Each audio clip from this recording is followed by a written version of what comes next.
Good evening, students. This is online classes of English. Guys, I hope you all will be fine in lockdown. So, guys, and also enjoying your study. So, in this series today, as you know, we were discussing chapter 2, The Sound of Music, and its first part was Evelyn Glennie listens to sound without hearing it. याद कीजिए guys, मैंने आपको पिछले class में पढ़ाया था कि किस तरह से एवलिन ग्लेनी ने बिना गाने को सुने हुए ही गाने को सुनना सीख लिया था through the senses, through the body parts, और बहुत बड़ी परक्यूशनिस्ट बनी बाद में। तो उन्हीं की स्टोरी को हम लोग पढ़ रहे थे। काफी इंस्पिरेशनल स्टोरी है कि कैसे बहुत सारे लोग गिव अप कर देते हैं जब उनके अंदर कोई डिसेबिलिटी होती है कि हम ये नहीं कर पाएंगे, हम वे नहीं कर पाएंगे। बट एवलिन ग्लेनी इसका एक बहुत बड़ा एग्जाम्पल है, जिन्होंने इतनी डिसेबिलिटीज होने के बावजूद गिव अप नहीं किया और फाइनली एक बहुत बड़ी परक्यूशनिस्ट बनी। तो हम लोग पढ़ते हैं आगे। It is intriguing to watch Evelyn function so effortlessly without hearing. In our 2-hour discussion, she never missed a word. काफी फैसिनेटिंग लगता था, मनमोहक लगता था जब हमारी बात होती थी एवलिन से, जब वो एफर्टलेसली बिना हमारी बात को सुने हुए हमारी बात के हर एक सेंटेंस का जवाब देती थी, और हमारे 2 घंटे के डिस्कशन में उसने एक भी वर्ड मिस नहीं किया। वो हंसते हुए मुझसे कहती है, man with busy beards give me trouble.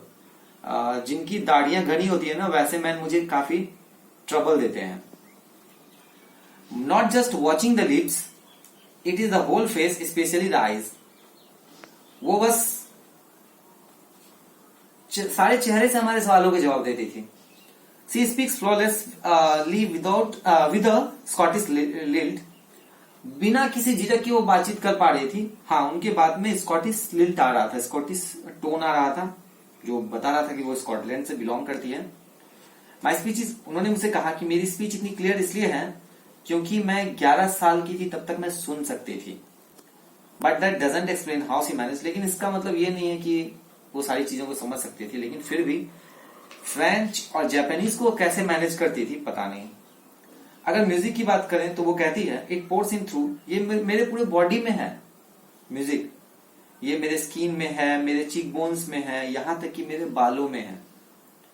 जब वो जाइलोफोन बजाती थी तो कहती है कि मेरे फिंगर टिप्स ना उन म्यूजिक्स को फील कर रहे हैं।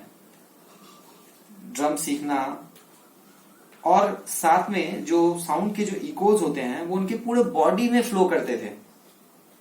On a wooden platform she removes her shoes so that the vibration. और अगर कोई वुडन प्लेटफॉर्म होता था तो अपने शूज को रिमूव कर देती थी ताकि उन बीट्स को अपने पैरों से वो महसूस कर सके और वो बीट्स उनके अंदर तक जा सके। Not surprisingly Evelyn delights her audience. इस बात में कहीं से कोई आश्चर्य की बात नहीं है कि वो अपने ऑडियंस को काफी सरप्राइज करती थी। In 1991 she was presented with the Royal Philharmonic Society's prestigious soloist of the year award.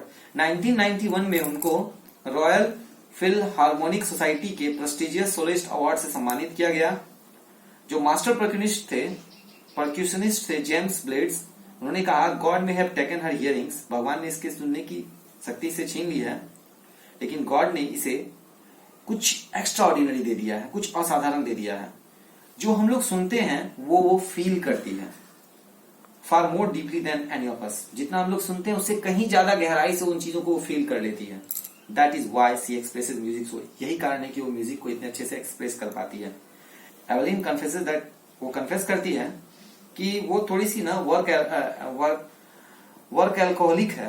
That means जब काम करने का लत होता है उसको हम लोग वर्क एल्कोहलिक कहते हैं। वो कहती है, मैं बैठे रह ही नहीं सकती और मुझे काम करना बहुत पसंद है। रेगुलर कंसर्ट्स के अलावा एवलिन जो है वो फ्री कंसर्ट करती है जेल में और अस्पतालों में, और उसने यंग म्यूजिशियंस को भी काफी समय देने के लिए अपना समय निकाल कर रखा हुआ है। उनकी प्रायोरिटी है, वो बहुत इंपॉर्टेंस देती है यंग म्यूजिशियंस को जो अभी नए नए संगीत सीख रहे हैं।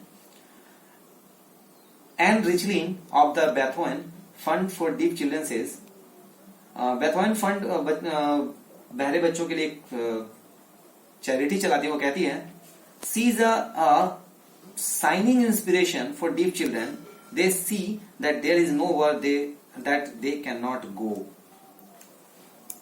वह एक ना मतलब शाइनिंग इंस्पिरेशन है उन बहरे बच्चों के लिए।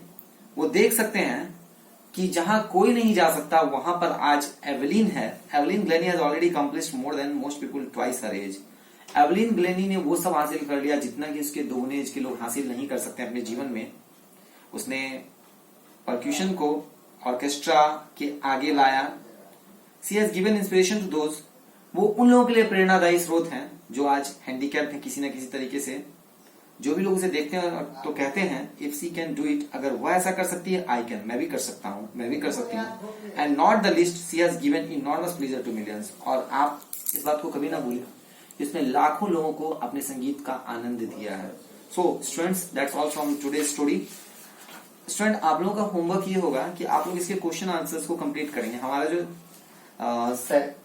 चैप्टर 2 का जो फर्स्ट पार्ट था वो कंप्लीट हो गया, तो इससे रिलेटेड कुछ क्वेश्चन आंसर्स हैं बुक में दिए हुए आपके एनसीईआरटी के, तो आप लोग इस क्वेश्चन आंसर्स को कंप्लीट करेंगे। अगले क्लास में हम लोग मिलते हैं अगले चैप्टर के साथ, अगले टॉपिक के साथ। Till then, good bye and take care.